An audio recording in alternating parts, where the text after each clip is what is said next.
সুর আর বৈশাখী এই মেলা, আড্ডার সাথে বেতারের সাথে কাটুক রঙিন বেলা। সবাইকে জানাই প্রীতি আর বুক ভরা ভালোবাসা।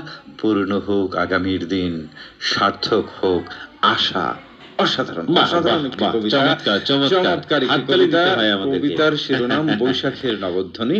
হ্যাঁ, মোহাম্মদ হুমায়ুন কবির, আপনি খুবই চমৎকার লিখেছেন, আপনাকে অসংখ্য ধন্যবাদ।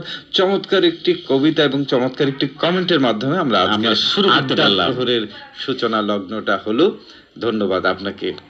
এরপরে লিখেছেন মোহাম্মদ আল আমিন মাসুদ, এই আইডি থেকে লিখেছেন। আল আমিন মাসুদ লালমনিরহাট জেলার বুড়িমারি থেকে লিখেছেন, শুভ নববর্ষ, উৎসবের আনন্দে আমরা যেন আমাদের শহরকে ভুলে না যাই। মাটির সরা, বাঁশের বাঁশি আর মাটির গয়নায় সাজুক আমাদের বৈশাখ। প্লাস্টিক বর্জন করি, যেখানে সেখানে আবর্জনা না ফেলি। পরিচ্ছন্ন ও সবুজ থাকুক আমাদের প্রিয় বাংলাদেশ। নিরাপত্তা এবং সতর্কতা নিয়ে তিনি কিছু কথামালা আমাদেরকে লিখেছেন। বৈশাখী মেলা ও ভিড়ের মাঝে নিজের ও পরিবারের নিরাপত্তা নিশ্চিত করুন। শিশুদের পকেটে জরুরি কন্ট্রাক্ট নম্বর লিখে রাখুন।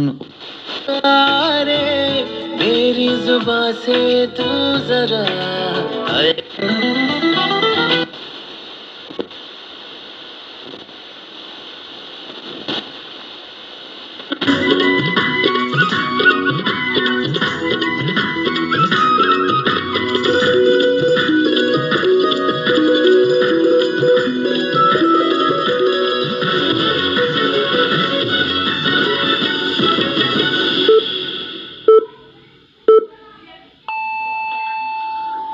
This is Radio Nepal. I'm Chika Prasad Khadka with news. The headlines first.